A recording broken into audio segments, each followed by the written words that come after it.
Hi, everybody. Welcome. Welcome to our panel discussion on psilocybin services in Oregon and Colorado, specific to end of life. We will cover sort of the generic model so we can set a baseline for everybody and sort of a kickoff to what we'll be talking about. But also let me step back and say that there have been several psilocybin studies as they relate to end of life, or for the most part in cancer patients. And they've all shown what I would call phenomenal results. So in this modern era, so say after researchers were able to start doing the studies again on psilocybin and other psychedelics, there were three that really drew a lot of attention, and that was published in 2011 and 2016 from NYU, Johns Hopkins, and UCLA. And their results showed that participants reported significant reductions in both anxiety and depression, between about 60 and 80% of them. So the results were really similar. But what got to be even more exciting, I think, was that last year, Sunstone Therapies, and they are a research facility out of Rockville, Maryland, who's done a lot of work with Johns Hopkins and on their own. They published results that said fully 18 months after the psilocybin session with associated therapy, participants were still reporting 67% reduction in their depression. They only looked at depression, and fully 57% of the folks were reporting remission. So I would say that's pretty phenomenal. So it's no wonder that people toward the end of life, and let me define that for today's purposes. So I like the phrase toward the end of life, but we're really talking about people who've been diagnosed with a life-threatening or terminal illness, and they're turning to psychedelics to ameliorate, say, existential and psychological distress. So yes, so not a surprise that many people turned towards psilocybin, but outside of the country. And they could go to Jamaica, for example, or Portugal or Spain. But I think people, by and large, felt really uncomfortable traveling outside of their own country, where they didn't know about the medical health system. So now we have Oregon and Colorado, and it was actually Miles who first brought the suggestion. We've been talking for quite a while, but he said, people really need to know that psilocybin services, and as it applies to end of life, but obviously more broadly than that, is available now. And so we really should talk about it. And it's like, brilliant. So I thought, yes, let's talk about both Oregon and Colorado. I've known Heather for a while. And so I thought this is going to be really cool to bring people on board that both understand and operate within Colorado and Oregon, but then also work specifically or directly with their clients. So we'll cover sort of those models. We'll cover why it is that people toward the end of life turn towards psychedelics. And we'll talk about the health considerations, health contraindications. What are some of the risks in terms of participating in psilocybin, especially when you're toward the end of life? We're also going to talk about the importance of facilitators, and this I know can get to be somewhat controversial. The role that facilitators can play once they've, no, let me rephrase that. Why it's important that facilitators have their own psilocybin experientials and do their own work, I think, to better help their clients or patients. So today we're going to talk specifically about psilocybin. I would also like to say that I do other panels. For example, I just did one earlier this month on ketamine therapy for end of life. And I will be sending out the links to that one and others along with the recording from today's session. So the format for today is I'm going to introduce the panelists, and then I'm going to ask them a series of questions, and then we're going to leave at least a half hour for audience participation and audience questions. So Let me kick off by first saying, hi, I'm Chris Caldwell, and if you don't know me, I am the founder and executive director for the nonprofit End of Life Psychedelic Care, and we do offer a number of educational programs having to do with end of life psychedelic care. In order of what I see on the screen here, we'll start with Dr. Christian Jacobus. He is the medical director for Bridge Home Health and Hospice, and Christian is an ardent advocate and supporter for the safe use of psilocybin for palliative and hospice care patients. Miles is the founder of Confluence Retreat, that is retreats that's outside of Ashland in Oregon. Miles is also the co-founder of Synthesis. And so as such, Miles has provided at least 1,000 or more participants with safe and legal psilocybin journeys. Amanda Gerase is an end-of-life doula, also a Oregon psilocybin facilitator, and she is the community steward for it's a newly launched licensed service center, right? Based out of Portland, and that's called Project Circle. And certainly last but not least is Heather. Heather is a licensed social worker. She is a psychedelic trained facilitator, licensed in Colorado and Oregon. And of course, right now she can't facilitate psilocybin in Oregon until sometime next year. But she's also the founder of Medicine Women Retreats. And so Heather in Colorado has been offering psilocybin services under, maybe I could call it a loophole in Colorado law. And I'm hoping we also will come back and Heather will share a little bit about the retreat she most recently did in March, of facilitating sessions for women with cancer. And there's a forthcoming documentary on that, so stay tuned.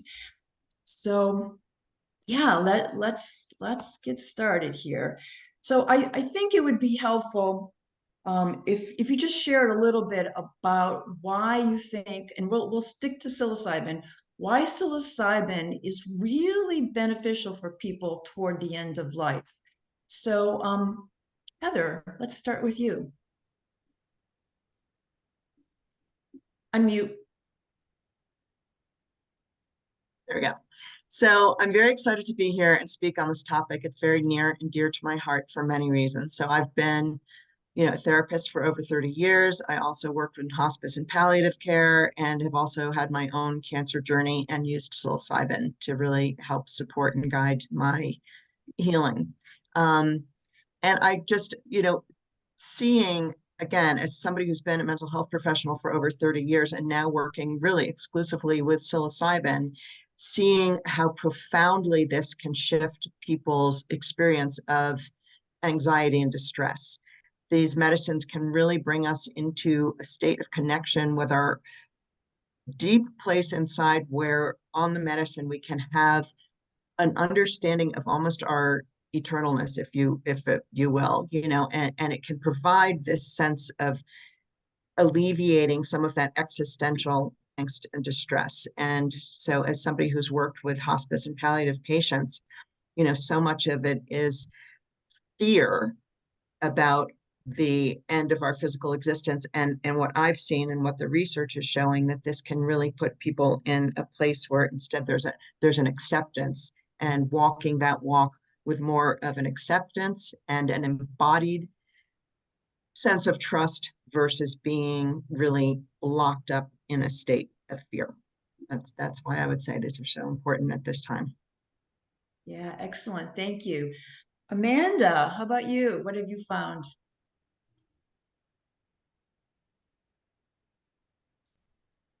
Hi, everyone.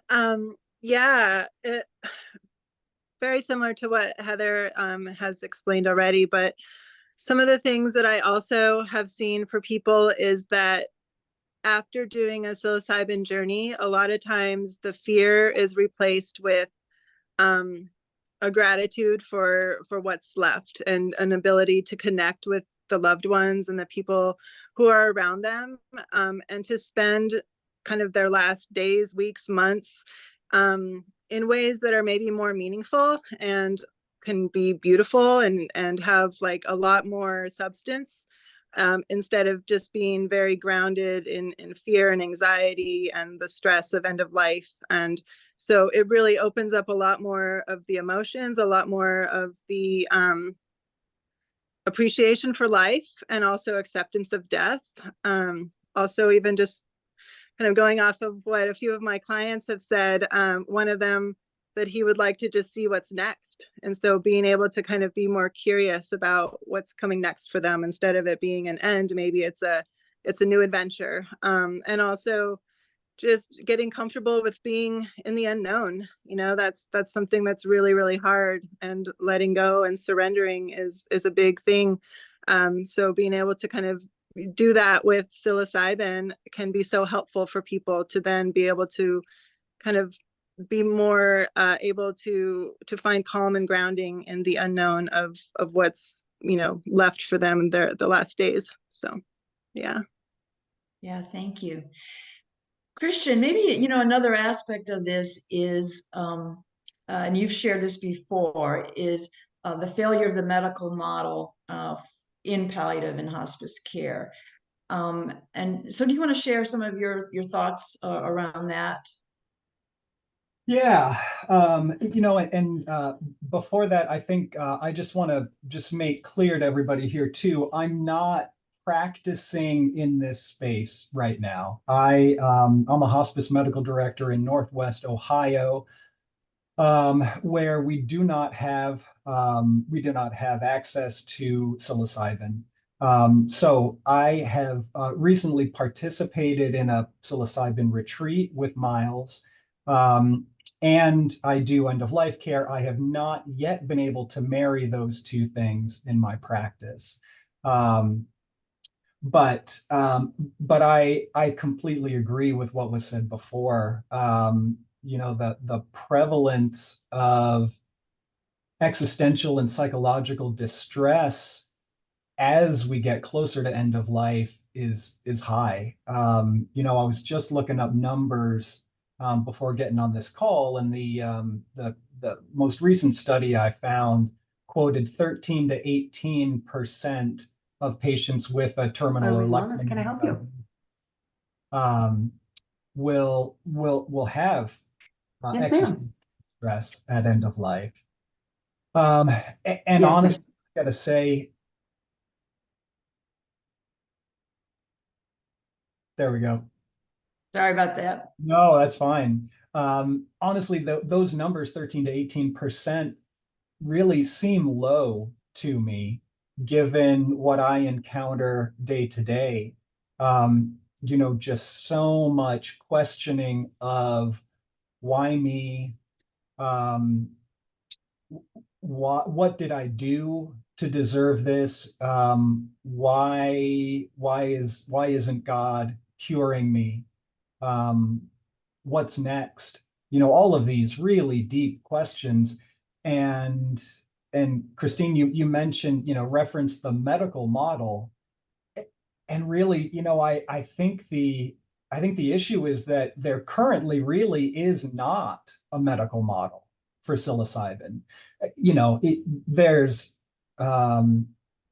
There's trials that people could get into, but really that's it. I'm a medical marijuana physician as well, which has, I think, some similarities here. But even with marijuana, the medical model before we had medical marijuana, we at least had Marinol or dronabinol, which is synthetic THC. So we had access to something similar, and we really just don't for psilocybin. I think the closest would be ketamine-assisted therapy. Um, but even that is way off label. And there's nothing for psilocybin currently. So yeah, I think the failure of the medical model is that there is no medical model at this point. And I think similar to marijuana, if we're able to eventually get these medications off of the DEA Schedule 1 list, that will really make it so much easier to do good research on this. and maybe from there we can develop more of a medical model. But yeah, that's my thoughts. Yeah, thank you. So yeah, let's switch over. So like I say, lay the groundwork so people understand what are those um, supported adult use models in Oregon and then in Colorado. So Miles, let's start with you because you helped pass Measure 109 in Oregon, and now you run Confluence retreats in Oregon. So I'm sure you are well aware of the regulations imposed in Oregon. So yeah, please share. Yeah, thanks. Yeah, I don't know if I'd say I helped pass, but I was involved like as my experience in synthesis, which was a legal retreat in Amsterdam, started back in 2018, so pretty early. I was invited into some of the rulemaking committees that Oregon set up to kind of polish the rules that were made. So been involved for quite a while here, and yeah, there's some things that like I moved my life here from Amsterdam because I was so excited about what was going to happen in Oregon, and it was actually before it actually passed the ballot in 2020. So maybe I'll start with what feels like the things that I was really excited and optimistic about, which still ring true today, is that I actually think it's great that Oregon is not a medical model. And I talk to people a lot about this, where in the medical world, people, and even this holds true for when any psychedelic will be legal in a FDA approved medical model, is that somebody with a white coat will need to write a prescription for someone who has a diagnosis and go through a very, we're all probably familiar with what that process is like in order to have access. And while there are increasingly a lot of uses that psychedelics can have for diagnoses as a treatment, there's also a very, in my view, a very expanded use of psychedelics beyond that paradigm and into the realm of helping people go from functioning to flourishing is language I use. And so one thing I love about Oregon is that it's not limited to just people who are sick or who need a treatment, is that it's adult use, as you shared, Christine, and there are some black and white restrictions for who cannot have psilocybin. For example, are you pregnant or breastfeeding? Have you taken lithium in the last 30 days? There's some known issues with that, but generally they're not trying to dictate beyond like the baseline safety who can and cannot. And I think that creates a much more flexible model. And so here in practice, and something that led me to talk about having this panel with Christine is like this idea that this type of care is legally available here in Oregon. It is regulated by the state. I am very transparent. Like I think it's far from the most comprehensive, best therapeutic model to use psychedelics that can be developed, but it is safe and it is legal, and there are requirements for licensure and people have to follow them. So in that world, it creates a lot of flexibility for how we here in Oregon can collaborate with different care providers all across the states or other countries to support people who have end of life depression, anxiety, or a whole range of other things, PTSD, things of that nature that psychedelics are showing promise for. So here in Oregon, the way it works, so I got a little distracted on that one. You can go to a legal and licensed center that the Oregon Health Authority oversees. And in that center, under the supervision of a licensed facilitator, you can take licensed psilocybin product that has been grown and regulated. And there are lots of rules. There's probably 60 pages of rules, and they dictate everything from how you can advertise to how many hours you have to be in the room with someone based on the dose they had, to how many facilitators need to be there based on how many people, like group, if they're doing group work, and what duration based on the average dosing. And so there's a whole world of rules, and ultimately they're pretty boring, I would say, for the sake of this conversation, but they do create a safety boundary as far as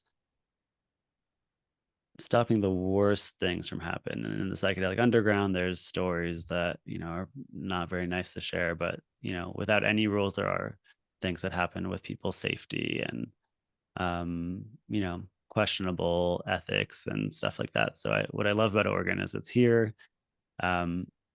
It broke the barrier of having legal psychedelics, and what a milestone that is for everyone in this modern world. And I love also that I saw how like Colorado took what we did and 2 years later evolved it and expanded about what that legal access in Colorado looks like. So I'll probably stop my share there, but that's the basic framework of Oregon, is a series of licensing and regulations for how to safely have a therapeutic experience.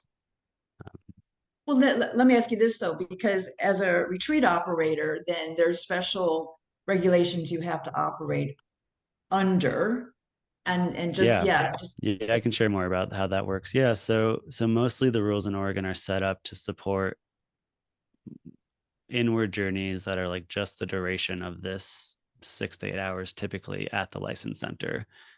And so they don't restrict retreats, and I'll define retreats as multi-day, multi-modality, sometimes multiple journey experiences, multiple psychedelic journeys.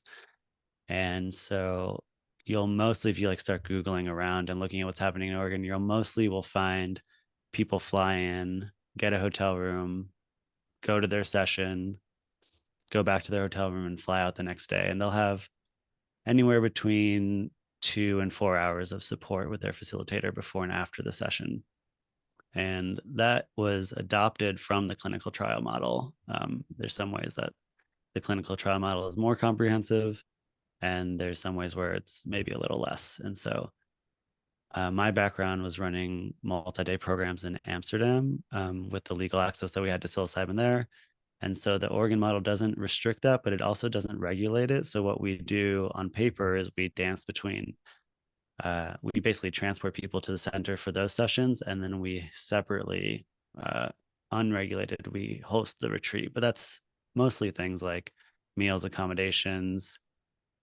We like to incorporate other workshops like yoga, meditation, things that are known to help people drop out of their very analytical, stress-filled head more into their bodies, and other, you know, kind of just be more present, period. And so that's it's less common in Oregon that you'll find that. The rules make it a little harder, but I think also it's generous to come to Oregon and have an experience. It's expensive anyway. You're going to be in the really like the $1,500 to $2,000 range on the low end just for a single session. So you imagine a multi-day retreat with accommodations and meals and multiple sessions. Like my programs, for example, are close to $6,000, and that's 2 sessions over 5 days. And so I'm hoping that it's a model that continues to emerge, because I really do believe the depth of what's available for people when they leave their everyday life and turn off their cell phone and can just drop in and go through the process of unlayering all of what psilocybin has to show us. But at this moment, people are mostly coming for single day sessions, and also getting good results. But I think possibly require a bit more before and after support to get the same level of outcomes. Yeah, thank you. Christian can speak to that a little bit, but we'll come back to that later, but since he did attend one of your retreats. Amanda, I'm really interested though, as it relates to when you're working with people toward the end of life, how has the Oregon model helped you, and maybe how has the Oregon model restricted you and your clients' access? Yeah, I think as far as how it's helped, it's given people a lot of hope. I mean, honestly, I'll just kind of start with that. It's given a lot of families and people who are really struggling ways to be proactive in again, like a non-medical way to work through some of this this really challenging time. And so I'd say some of the biggest challenges is just that depending on where people are at the end of life, it's not easy for them to travel or They need extra accommodations. And as it is now, they would have to come to a service center and be there for the full day for their psilocybin journey. And sometimes that's just not either comfortable or even feasible for people. So I think that's actually probably the biggest challenge so far. But for people who are able to travel, and especially those who are local, being able to have something like that that is close by, that doesn't require going to another country with unknown medical support, that can be huge. And so, whatever we can do to kind of alleviate extra stress at a time that's already so stressful, I think those are big. So yeah, I would say that's kind of one of the things that I see the most of, is that people are learning about this and talking in support groups, and just like seeing that there are other ways to navigate end of life, and to do it in ways that are meaningful and can have some extra substance, and that goes beyond just doctor's appointments and medications and all the other things. And it's deeply powerful for a lot of people. And so I think just having that, the awareness that there is that option, can just do a lot for people, as far as helping them to feel like there's something to pursue that could really be beneficial for them, and also for the families, for people who are supporting a loved one who is dying. That's also really helpful for them too. And knowing that their loved one is going to be in a very supported, safe, nurturing service center that can accommodate them and can, help them. And it's not going to be a scary thing for them going to another country, which some people, get very nervous about. So I think that a lot of that is really helpful. And I think there are still a lot of things that we can improve on to make it way more accessible, because at this point there's some challenges still there. Yeah, thank you. All right, so Heather, Colorado. You've been, as I said up front, providing psilocybin services for a while, both in Colorado as well as out of country. But yeah, speak to how the Colorado model has allowed you to do what you do best.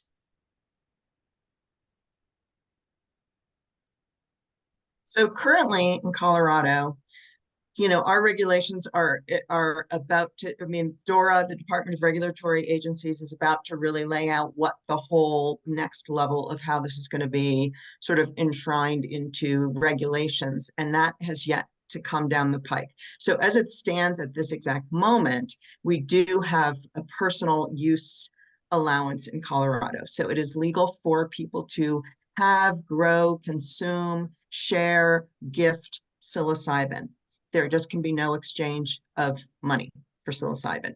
So I can provide services, and what I provide is services where I can create a container for people to be supported and safely do their medicine. So I do quite a bit of work with women with cancer and women with end-of-life anxiety and distress, and I do that primarily in a group format.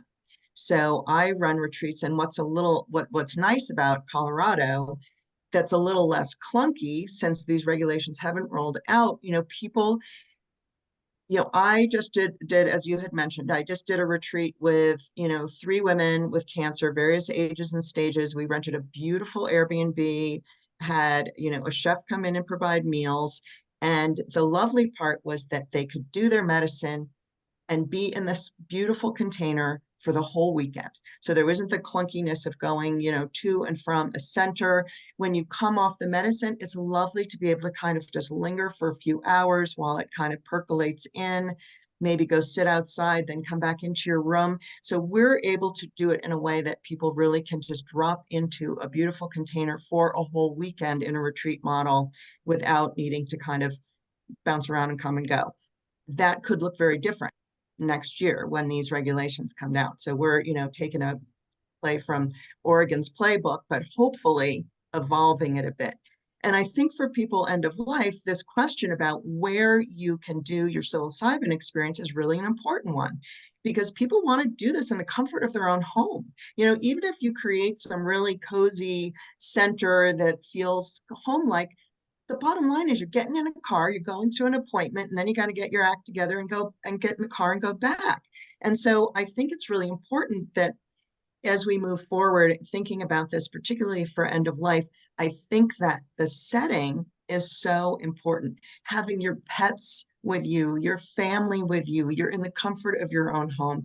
So I would say that that's an important piece that, again, you know, I know Oregon's got an eye on what we're doing. We're all sort of staying abreast. You know, I work with the lead attorney in the state who's writing the regulations, and I'm, you know, just on July 9th, he's going to read how it all shakes out. But we are hoping that it makes accommodation for this beautiful group work. You know, when I work with women with cancer and we're doing this medicine and we're holding space for each other, and these women are bearing witness to these other women's experiences, and who are on the same journey. And cancer can be really isolating. You know, you're stuck in your home now, maybe you're not feeling well, you're not socializing as much, and there's a lot of power. I'm just a really big proponent of group work with this medicine and with people with cancer for that support that they get from one another. Yeah, thank you. That reminds me, Catherine Tucker is an attorney, and many of you probably know her, and she has worked, gosh, for more than 35 years advocating and supporting people toward the end of life. I mean, she helped pass medical aid and dying laws in Oregon, for example. And so her most recent effort is to actually bring suit against, I think it's the Oregon Health Authority, to allow access for psilocybin in the home under the American Disabilities Act. So we'll see where that goes. But, you know, for anybody who's interested in supporting her work, I would say you can reach out to me and I can put you in touch with her, because she's always looking for people who have examples of individuals who cannot leave their home and get to a licensed service center.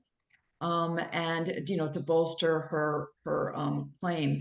She's also she was in the forefront of leading the public comment period on the same issue in terms of allowing access into the home. So yeah, hopefully, fingers crossed, that does change in Oregon as well. I did want to mention, so I got this data point in Horizons a couple of weeks ago in New York, where Angela Elby, the director of the Oregon Psilocybin Services, said that as of last summer when they launched, they've served over 4,000 people. So, you know, that's a pretty great number. I mean, interesting. I think, like you said, Miles, many of them fly in from out of state, but nonetheless, some 4,000 people have been served. All right, let's switch gears again here. So in general, we know that health considerations, drug interactions play a big part in delivering safe psilocybin services. And so I guess for this population, even more so, it's important to get the proper medical screening. So Christian, can you speak a little bit about what you see as the contraindications and maybe drug interactions as it pertains to palliative and hospice care patients and psilocybin? Yeah, absolutely.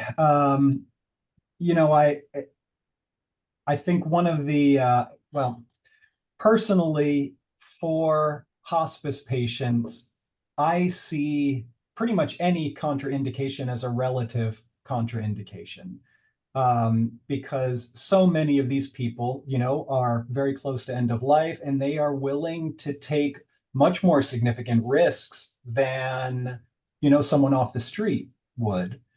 Now, that being said, I know in Oregon, hard stops are recent lithium use, active suicidality, or active psychosis, pregnancy, breastfeeding as well.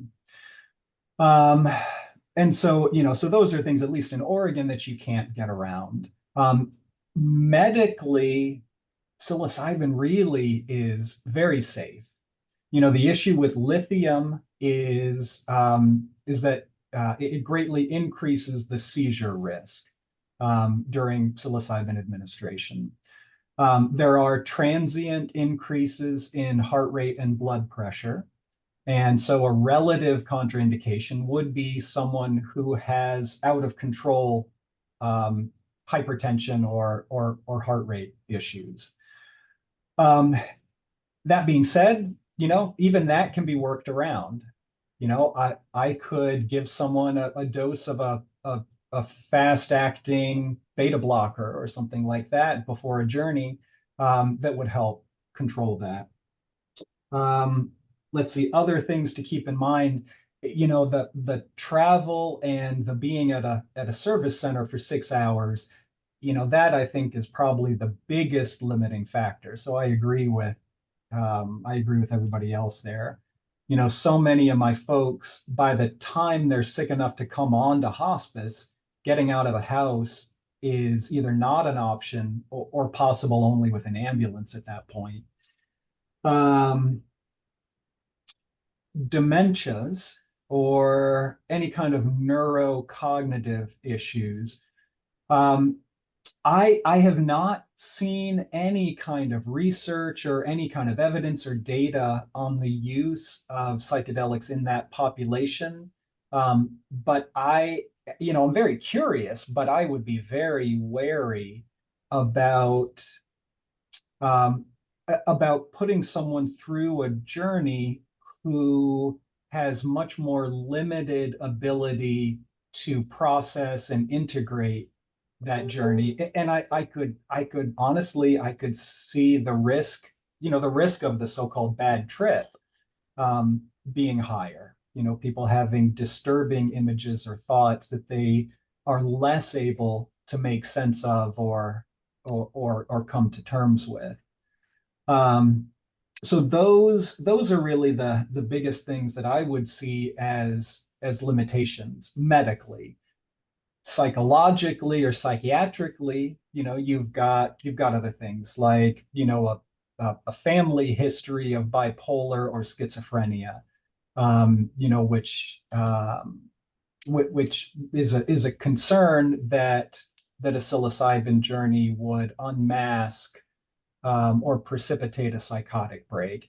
I think that the data on that is very, very limited, but it's a concern. And I think as we do more administrations and more journeys, that we will have more data that we can use to refine these contraindications. Yeah, so those are some of the medical contraindications and issues that I see. That's excellent. I absolutely love that as a physician, you acknowledge that these are relative contraindications when we're talking about people toward the end of life. And just so everybody understands, physicians, medical providers typically speak in terms of relative versus absolute. And I mean, a couple of other data points. I've been working with a licensed social worker who's been doing this work for 40 years. She was a former hospice social worker, so very, very, very experienced. And she says she rarely turns anybody down.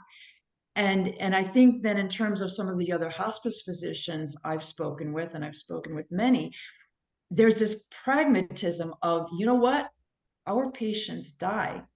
So basically, that is something we take into account. And that's why I appreciated what you said. And it also begs the question it always comes up where it's like, well, what if your patient dies during the journey or dies shortly thereafter? And for sure, as a facilitator, you've got to decide what your own limits are. And you've got to get consent from the individual and possibly also their family. But I think then I'd like to turn to Heather and Amanda. You're not physicians. So how do you handle your clients that maybe you feel a little uncertain about? So Heather, let me start with you. So we have a nurse on our team. So we have all of the folks that I work with are medically screened and cleared by a nurse. And we also have a really good, waiver and liability and we, it's kind of buyer beware. We educate our consumers what the risks and the benefits and screen people carefully to make sure they're appropriate. I will just say to Christian's point, it's interesting, you know, that he mentions, you know, that suicidality is maybe a contraindication, although we find that psilocybin actually decreases suicidality. So that's just one note. And I just recently had a woman. I also want to just quickly address some people who were talking about, you know, the cost of all this and being prohibitive.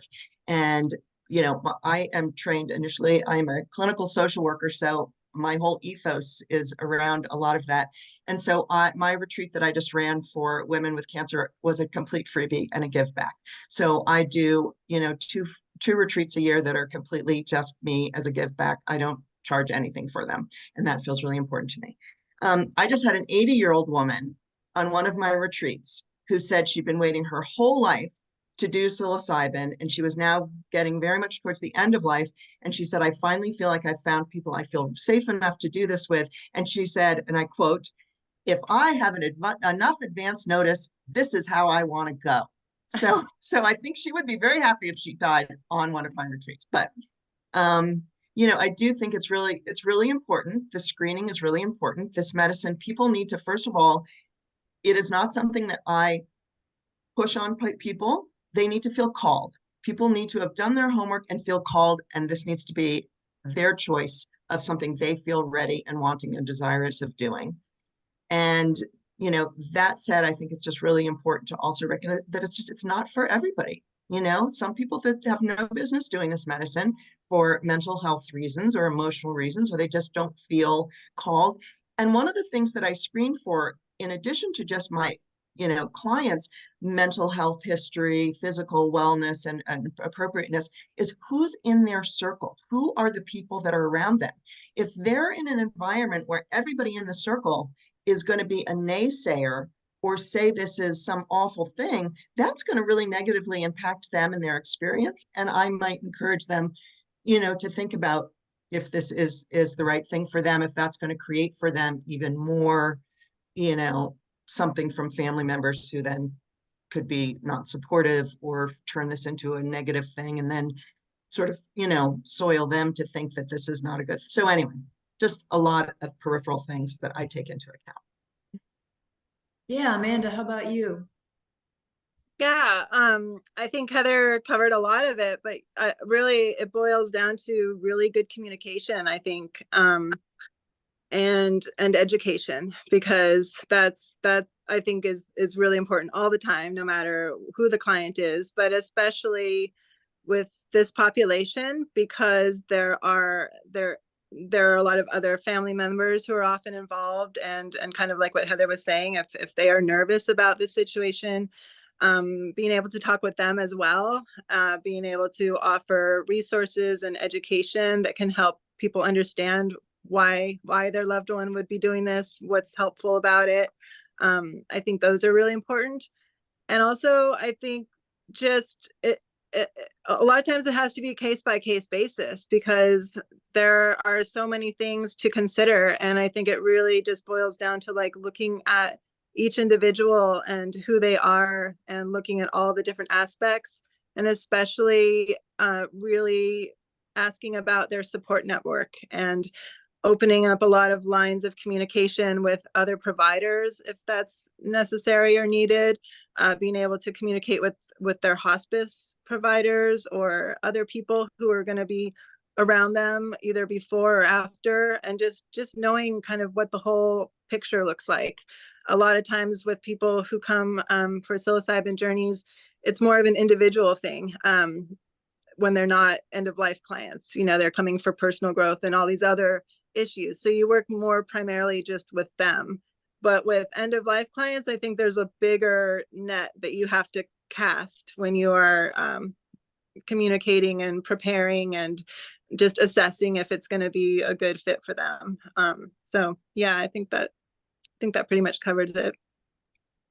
Yeah, I mean, you remind me too, in talking to other facilitators, facilitators may turn to a Dr. Ben Malcolm, for example, the spirit pharmacist, to do a consultation for the client and look at potential for drug interactions.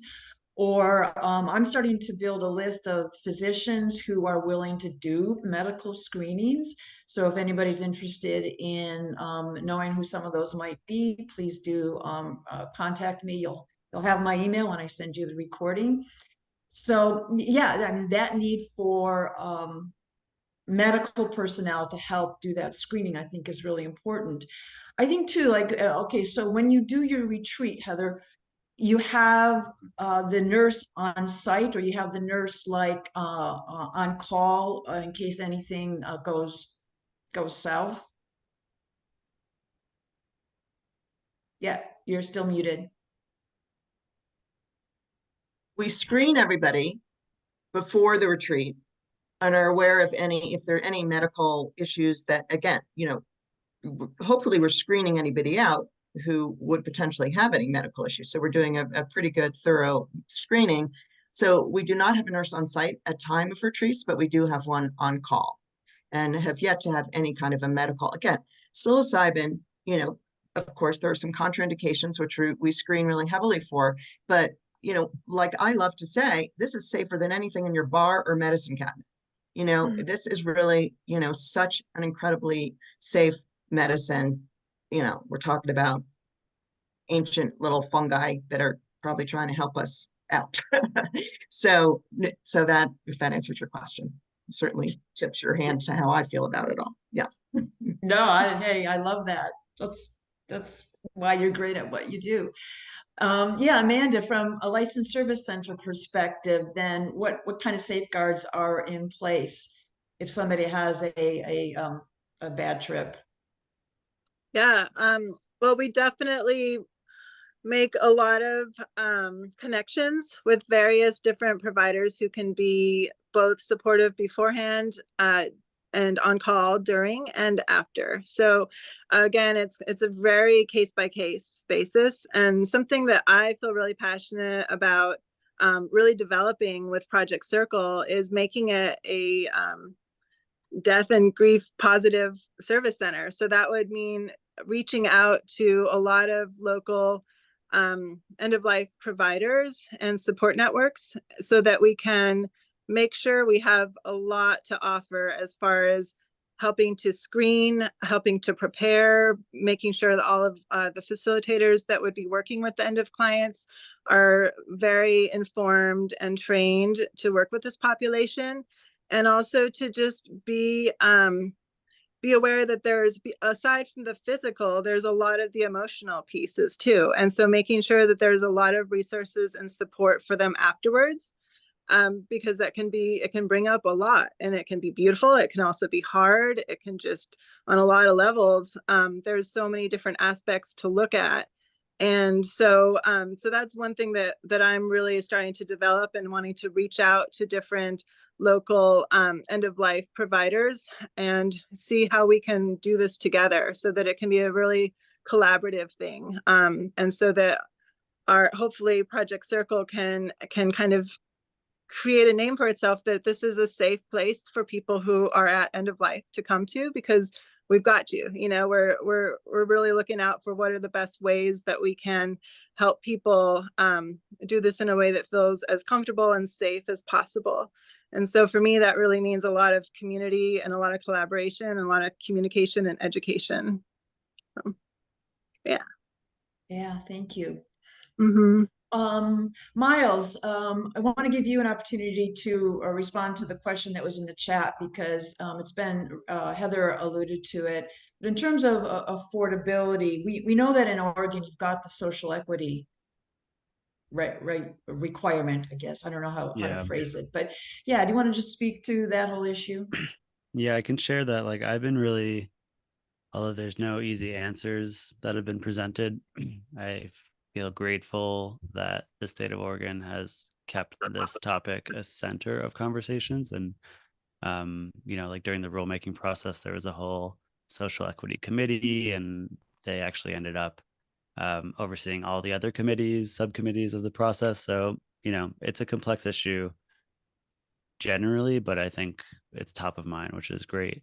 One specific thing that you mentioned, Chris, is Worth noting is that every licensed facilitator and service center needs to have a social equity plan that is approved by the state of Oregon. The state does not dictate how much discount or how much free services you give out, but they do require you to have a plan that incorporates some level of what they broadly call social equity. And then they require you to measure against that. So when you reapply for your license 1 year later, which the very first centers are starting to do, they ask you like, how did you do against your own measured goals of social equity? And so it's probably less known. And if you go to center websites and facilitators websites, like some people do a better job of others of putting it front and center. But, you know, in this interim period, as we're figuring out how to make things more accessible and bring costs down, I would really encourage people to just ask when you're reaching out about your social equity plan. I know the center that I work with, Omnia, here in Ashland, they have a good amount of rooms. They have 6 rooms, and they are regularly matching facilitators. So if a facilitator brings down their price by half, they'll match their room fee by half. And also, you know, I've heard of commercial growers of psilocybin also doing similar donations for certain populations. Or so yeah, I think it's like a little bit less direct because it involves this kind of like active discussion as opposed to like, here's the price on the website, I'm going to buy into that. But it's the start of like making that front and center to make it more accessible. Can I also add too, there is the Psilocybin Access Fund, which has just been kind of rolled out. It's through the Cherie Eckhart or Foundation. So they first started off with offering kind of scholarships for facilitators and for service centers to get up and running. But now they're kind of switching gears to make it so that people can apply for fully funded psilocybin journeys, and they just go to the website cherieeckhart.org and they can apply for that. So there are people trying to make this accessible as much as possible, and it's I'm hoping it will continue growing, but just wanted to plug that one. Yeah, thank you. All right, yeah, let's switch gears a little bit again, because I think about this often when I'm teaching courses or offering the courses, and that many of the attendees do not have psilocybin experience, personal psilocybin experience. And so you can't help but think, wow, here's Oregon and Colorado who are in a really great position to offer those experientials, you know, within their state regulated laws. And I know, Christian, you participated in Miles' Confluence Retreat recently. And so when you were speaking about it, you go, well, yes, there's reasons why you decided to do it as a licensed physician. And I know you personally gained from it. And how do you hope to kind of help your patients in the future? So yeah, this was sort of a jump for me. This was my first time with psilocybin.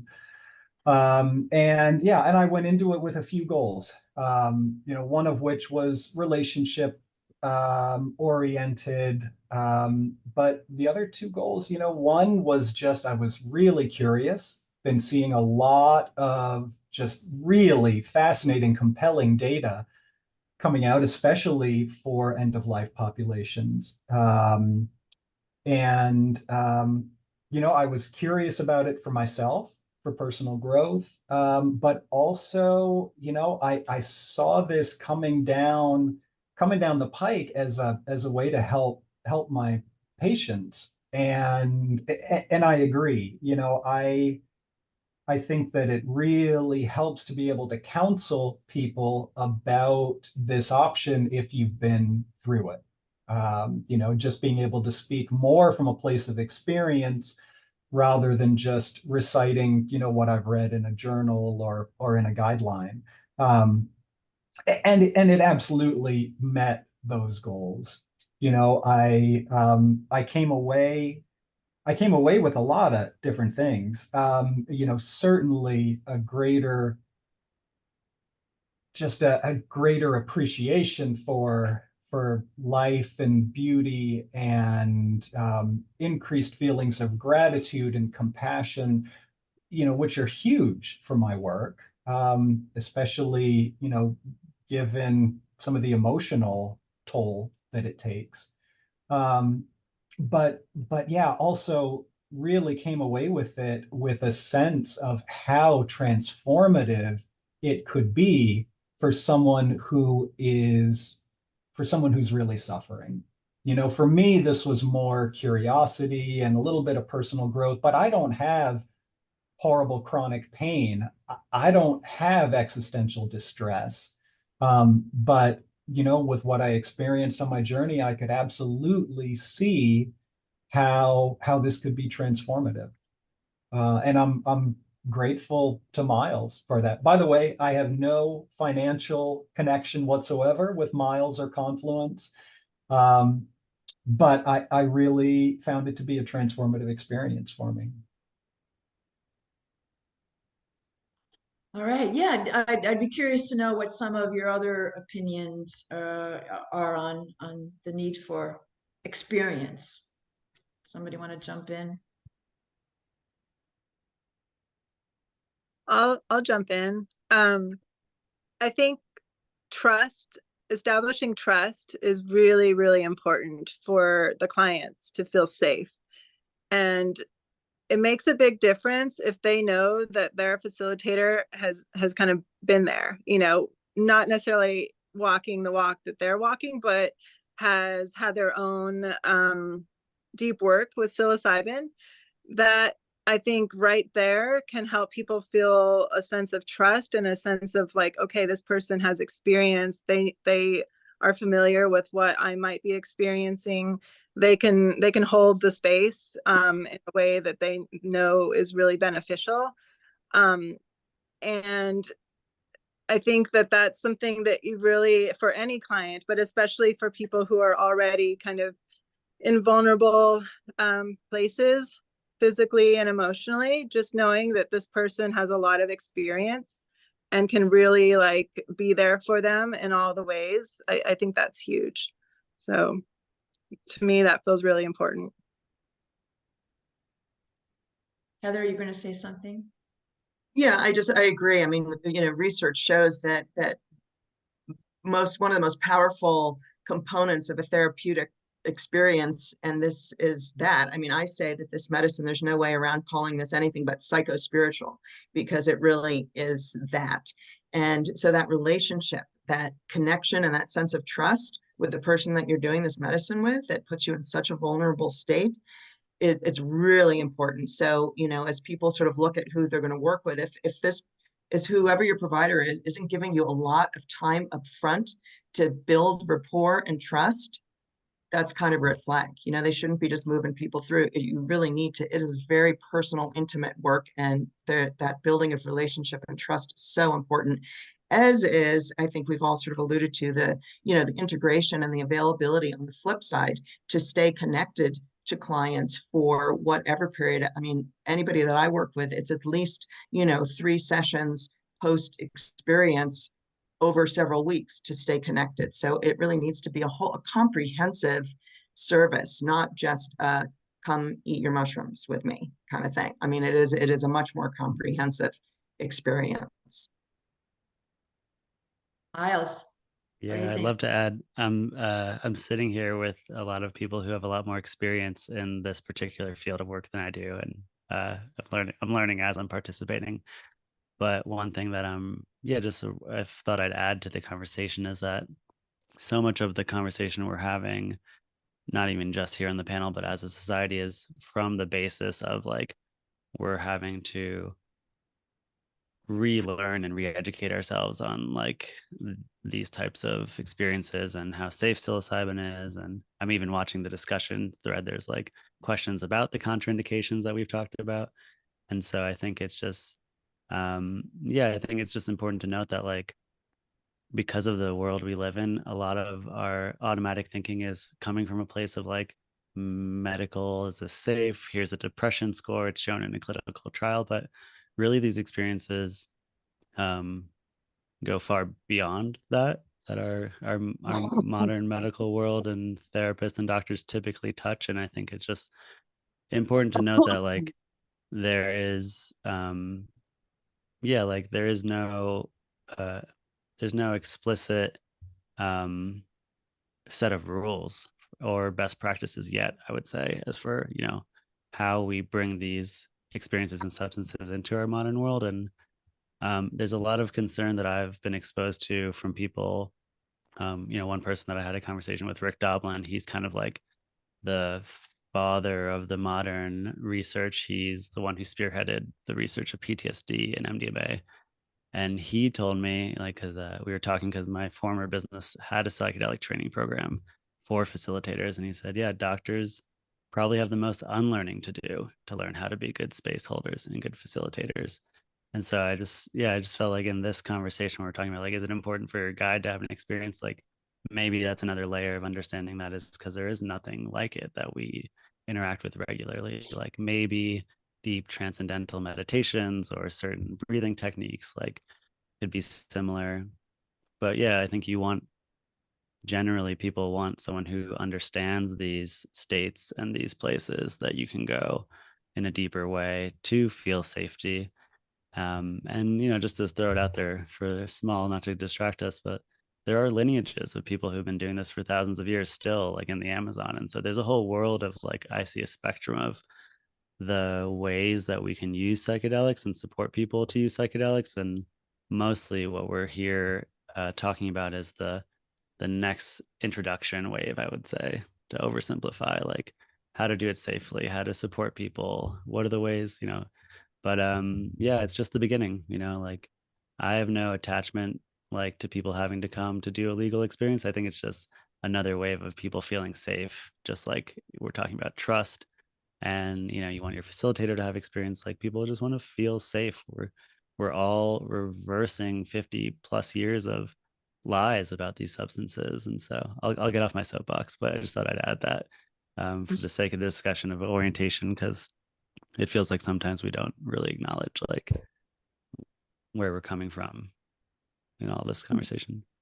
Yeah, go ahead. I just want to piggyback on Miles just for a sec, because, you know, I think that as we see the psychedelic medicine become more available, you know, across the mainstream, and I think we talked about this in a call before, but I think there's going to be a flavor of this for everybody. So there are going to be some people who are going to feel safest, like in a clinic with somebody with a clipboard watching them in a very medical model. For some people, that will be their safety. That will be what feels right for them.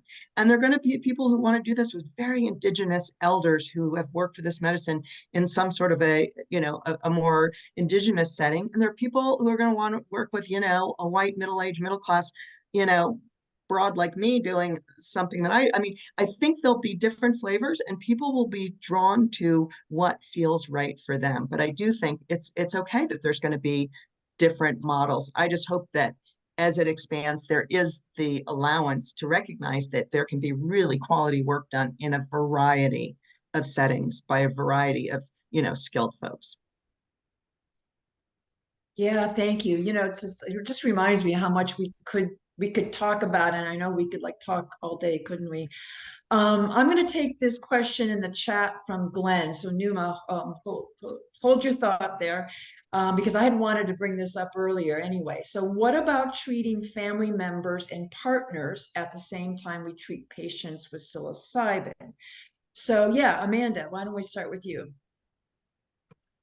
Yeah, that's a great question, and it's a little bit of a tricky one, because it can't be a yes or no answer. It's really, really one you need to proceed with a lot of caution and a lot of preparation and really, really clear communication.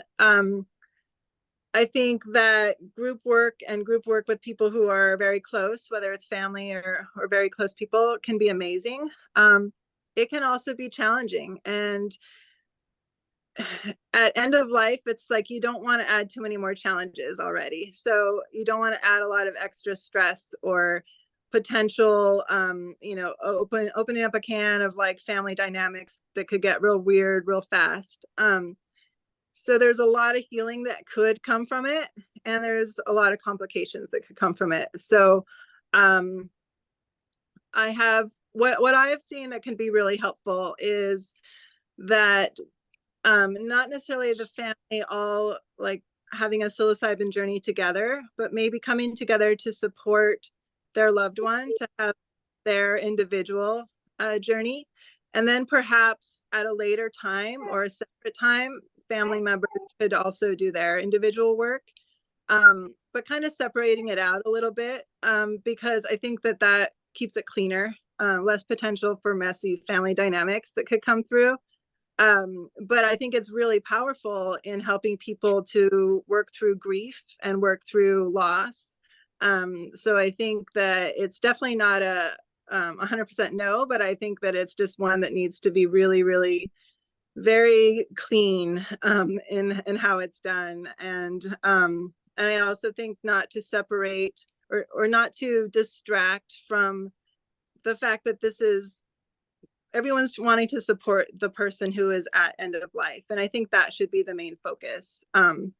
And so then kind of what happens aside from that, or maybe perhaps after the person has died, there can be continued work with psilocybin with the loved ones. And I think that is where I've seen some of the most benefits. Yeah, Heather, you want to add to that?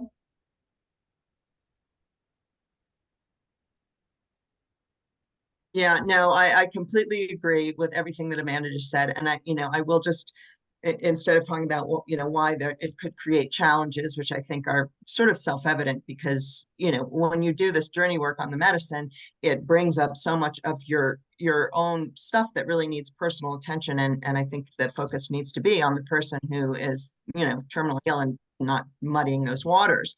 But I think Amanda and I both do a lot of work with grief and loss with folks who have lost loved ones.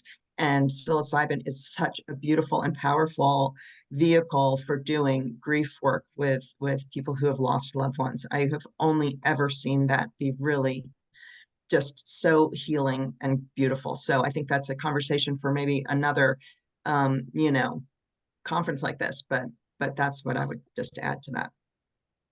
Well, it's like you say, this is up to the client. It's up to you and the client as to what you decide to do. And if the client and the family members decide that is what they want, and I know lots of facilitators who have facilitated family members. Numa, thank you for your patience. Quite all right. Can you hear me? Yes. Okay, cool. I'm wearing the headphones. Keeps it on. Really, I'm just appreciation for the Zoom, for an event happening. I'm new at doula training, but I'm not new at psychedelics. I was in a Zoom this morning that people are using psychedelics for mental health, and a lot of the problems that people may have in their death may not be necessary if we could get more people on board with the fact that psychedelics are not the evil poison that we were propagandized on, for so many years. I mean, it's not propagandized the same way. I mean, I've seen some of the really old videos and, being shown in school how evil some of these things are. And the whole representation of the entire classification is just crazy where, they of course were trying to get kids not to be on LSD and stuff like that. But I mean, they were showing pictures of LSD in a syringe, which, like, being that my mother was a nurse when I was a child, I already knew, like, that's not right. Something, those things hit me that way when I was in junior high school and stuff. Of course, I was also raised that magic was possible, ghosts exist, and we believed in magic. So there were a lot of phantom lies out there. We were propagandized that I never held faith in because, well, my mommy taught me other things, and the stuff she said turned out to be a lot more true than the propaganda. As I aged, now that I'm 53 and studying psychedelics and doula, and I wasn't anticipating originally doing, thinking about introducing psychedelics in the work of being a doula, and then coming across a psychedelic doula, in terms of, what's online. And oh my God, if, the whole thing with catching people soon enough before they've died, before they're terminal, if we could reintroduce psychedelics and death, not necessarily together for some people, but being able to be the ambassadors for both of these things, because they evolved before we did, and death Hey, exists for Numa, everybody. I'm gonna just stop you there. What is your question? Because I do want to get to some of the other questions. I'm This has sorry, I'm been sorry. I'm great. just wondering if there are ways to connect with people who are doing it for mental health with doulas, so that people who need, same thing with the experience. You have more faith in something that someone can share your experience. Doulas Yes. who might need training for psychedelics could join a mental health, or, peek in on a webinar for mental health using psychedelics, and then perhaps be able to make those connections for themselves, where they too can experience it in a safe manner with people who have been there, who can help them integrate that, so that when Yes. they are dosing their Okay. people, I they will got have it. said, yes, I got there Numa, too. Numa, I got it. Thank you. All right, that's one of the reasons why I launched end-of-life psychedelic care, was to bring end-of-life doulas into this process and to bring them on the care team. So I would suggest you you go to my website and check out some of the programs that I offer. And thank you, because that is exactly, and there was another question kind of related to that as well in the chat. There's lots of places where you can get training, and certainly mine is not the only one, and it's not the most comprehensive. You need to do a lot of training in this space, but I am specifically set up to support end-of-life doulas. Michael, hello. Hi. First of all, just want to show some gratitude to this panel for their wisdom and expertise. So really appreciate that. Um, the question of who is the right person for doing this kind of work, people who are at end of life. I think it was Heather said that people should feel called. And I know that I've listened to some presentations by Bob Jesse. He talks about using the AA approach, where you don't promote, you go by attraction, and I very much believe in that. But I'm wondering if there's a middle ground there, because while most people who are alcoholics have heard of AA, not many people may have heard of this path. So how do you walk that fine line between promotion and attraction to inform?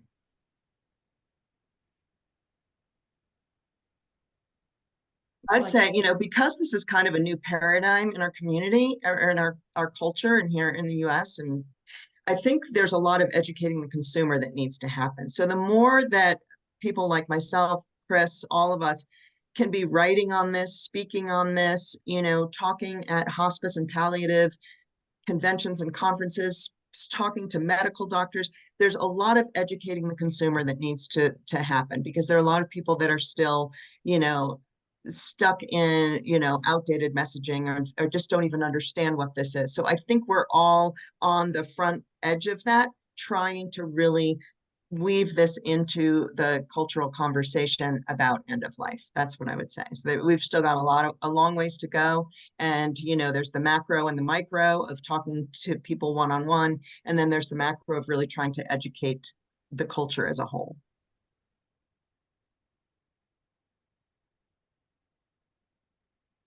Anybody want to Yeah, add to that? yeah, I can just say, like, education just like screams out as the answer, like, full stop. And then I was again, I feel like I'm name dropping. I don't mean to, but another conversation I had with Rick Doblin, he shared that when they were looking at the legalization of cannabis, it wasn't personal use of cannabis that was the most impactful in changing people's minds. It was people who knew someone who had a positive personal experience. And so what that brings to mind for me is just what I've heard called like coming out of the psychedelic closet, and people talking about their experiences and having a society and culture where it feels safe to talk and share about our experiences. Because I think that's kind of what my understanding of what Bob Jesse is referring to with the AA comment is like, it's that like really genuine inspiration of, I hear something in the story of someone else that may wasn't there for me. And that's really, yeah, outside of, I think this whole world of legalization, there's complexities around marketing and sales, and it's happening. And how do you do it in a way that's in integrity and also don't push people to, that shouldn't be coming in. And so that's a whole other discussion. But yeah, education and personal sharing is probably the most authentic way to do that in my eyes.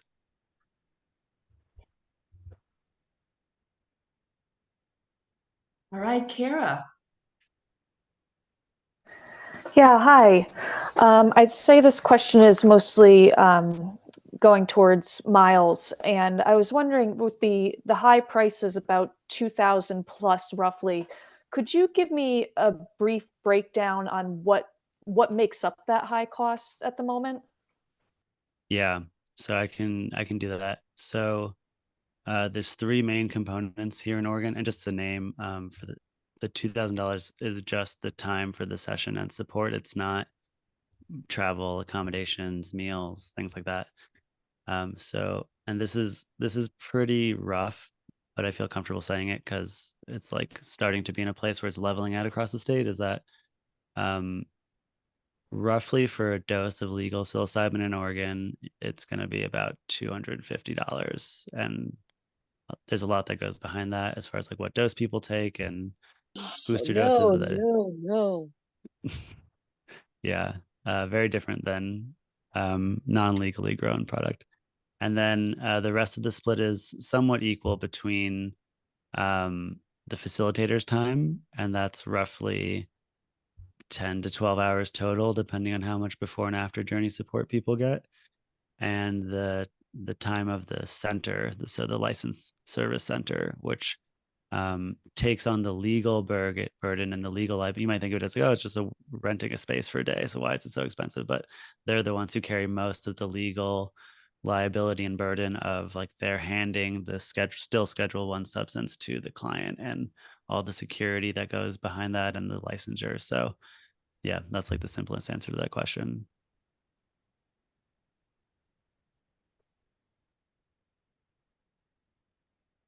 All right, thank you. Yeah, any other questions? There was one in the chat about legal, were we going to talk about legal considerations? I actually had hoped that Catherine Tucker, the attorney I referred to earlier, was going to participate, and I was going to give her a few minutes to speak about that. But I know that that question was related to church, and I don't know if it was the psilocybin church that the gentleman ran or not. And if you want to ask the question, please pop your hand up. But somebody explained it to me once. Actually, Eric Osborne, the co-founder of Sanctuary Church, said it's a person's tolerance for risk. Churches operate in a gray area. We've had some recent wins with the DEA allowing the Church of the Eagle and Condor to move forward. Of course, the Native American Church has operated for several years now, but then there's other ones where DEA slapped.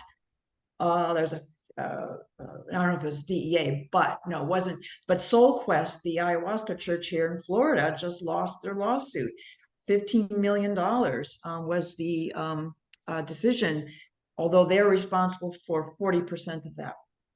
So yeah, it's the legal considerations are really important, regardless of whether you're working under or in a state where it's permitted by law within the state. The federal government, the DEA, could still come in, take your license away. But it's interesting that they have not. And it's anybody's speculation as to whether or not they'll do anything. I don't know if any of you have any thoughts about that. I don't think I have anything too tangible, but I've just like, I think like the most comparable model is like that path of cannabis, which is still Even though over half the US population has legal access to cannabis, it's still the same federal illegality as LSD and psilocybin. And at one point, the Obama administration had come out with, I forgot the name of this letter, but they came out with a letter basically saying, we will not stop states from doing what they're doing. And I believe that was after a few states had already come online with legal cannabis models. So I haven't heard of anything like that in the world of psychedelics yet. And maybe one other piece of information for like this, it's an important topic, but based on the medical trajectory of psychedelics, we're all hoping for FDA approval for treatment-resistant depression within a couple of years. And just based on how these rules work, that would force the federal government to reschedule psilocybin from the highest level down 1 or 2 levels. And it's not a black and white exchange, but it starts to basically force the government to acknowledge that it does have medical benefit. And there are, for the most case, there are less harsh penalties legally for substances that are lower down on that list. And so it's not like as soon as that happens, it's safe for everyone, but there's movement in these discussions, even though there's not like actual legislation change yet. So yeah, stay tuned.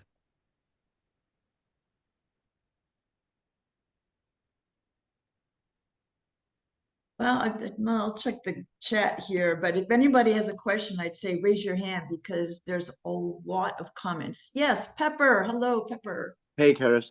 Hey, I just think it's really important when we talk about relative risk, and I'm a physician, to remember that 80,000 people died of narcotics overdose last year. Many of those are written by physicians. So yes, there's risks, and I really appreciate the conversation. Thank you all. And I totally agree with the other physician on the panel. Relative risk, especially in the end of life, right? The whole right to try, what's the worst? Someone could die on a journey. I suppose you need to be ready for that. But just again, 80,000 people died of narcotics overdose in this country. So thank you, Chris, and thank you, the panel. Yeah, that happens all the time. It's not put into context, is it? And when we do, I mean, we all listen to commercials where, the tail end of the commercial, somebody talking really fast about the fact that you're going to die. So, or you're going to have this and that happen. Yeah, exactly. I did a little faux commercial for psilocybin where my little mumbling at the end said, ask your physician if psilocybin is right for you. Side effects may include becoming more pro-social, more pro-environmental, and having more even moods. Oh, that's brilliant. Yeah, that's cool. All right. Yeah, if there's another question in chat that I've missed, please raise your hand.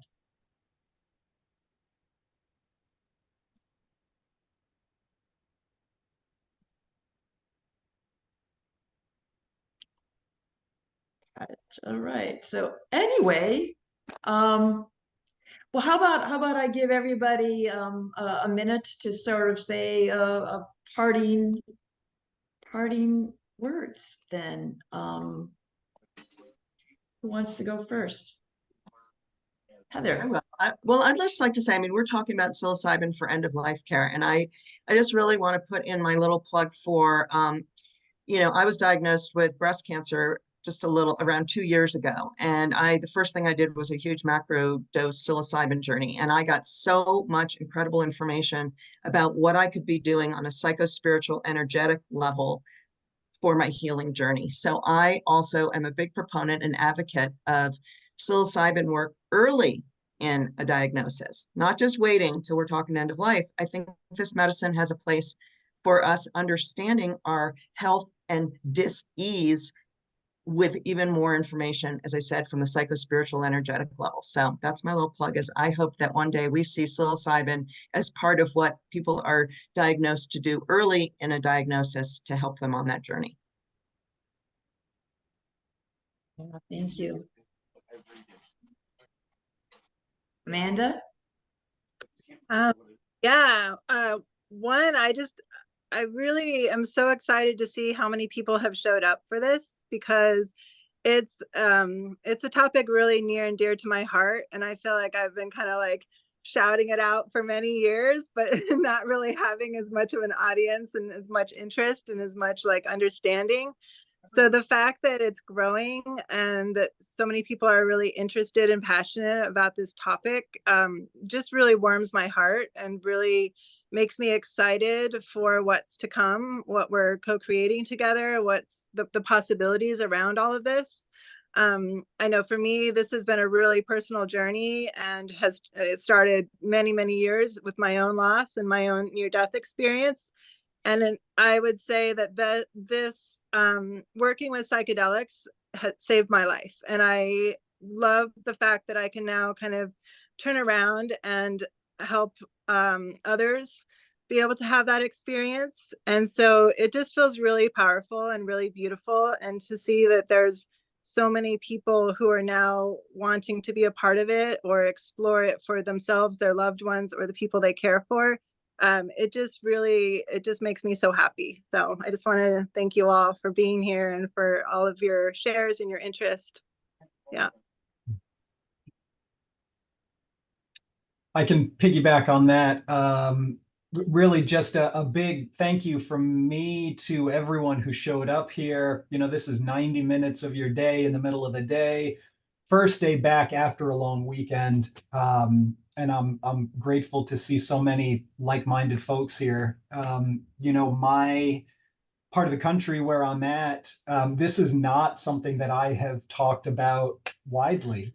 You know, I've told a couple of colleagues that I feel like are like-minded, but this isn't something that I'm broadcasting.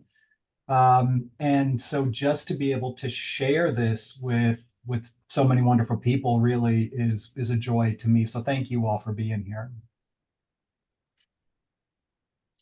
Hey, Miles.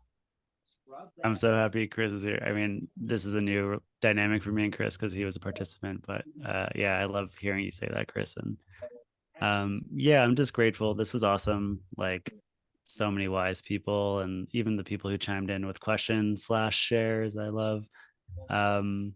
You know, I think maybe like one small parting note is that's on my mind just to share is like, yeah, these are really powerful tools that we can use in lots of different ways. And the use case we've talked about today is a really powerful and important one. And yeah, I guess I just really am stand for like, let's not limit how we think about how these tools can be useful. And like, and I'm someone who goes down to South America to do ayahuasca. I go to Burning Man every year. Like, I really think there's no judgment on any of these different uses or how often someone might choose to use or explore. But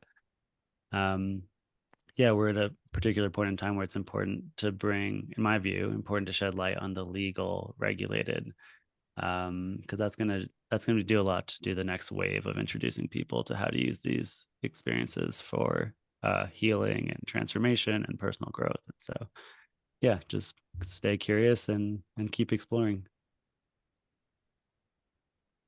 Thank you. Well, you know, yes, talking about taking time out of your day, Christian, Miles, Heather, and Amanda, thank you so much. Okay, just to wrap up then, I think I would, for anybody who's interested in learning more about my nonprofit End of Life Psychedelic Care, you'll get the information in the email when you receive the recording. I do offer educational programs, and a lot of what I heard people ask about too, or see people ask about, is how to make these connections. So I do have a membership directory. I will be launching a public-facing connector directory next month so that potential clients can find you as practitioners. So I hope you check that out as well. But again, I thank you all, and I'll just echo what everybody has said. It's just so gratifying to see so many people interested in this space. And so hope to see you at a future program. Yes. Oh, and when I send you the email, what I want you also to do is send me back any ideas for more panel discussions like this, because these are just great fun to do. And again, thank you again to our panelists. So have a great rest of your day, everyone. Thank you. Thank you so much. Thanks, Christine, for hosting this. It was wonderful. Yeah, that was fun, I think. So anyway, we'll talk soon.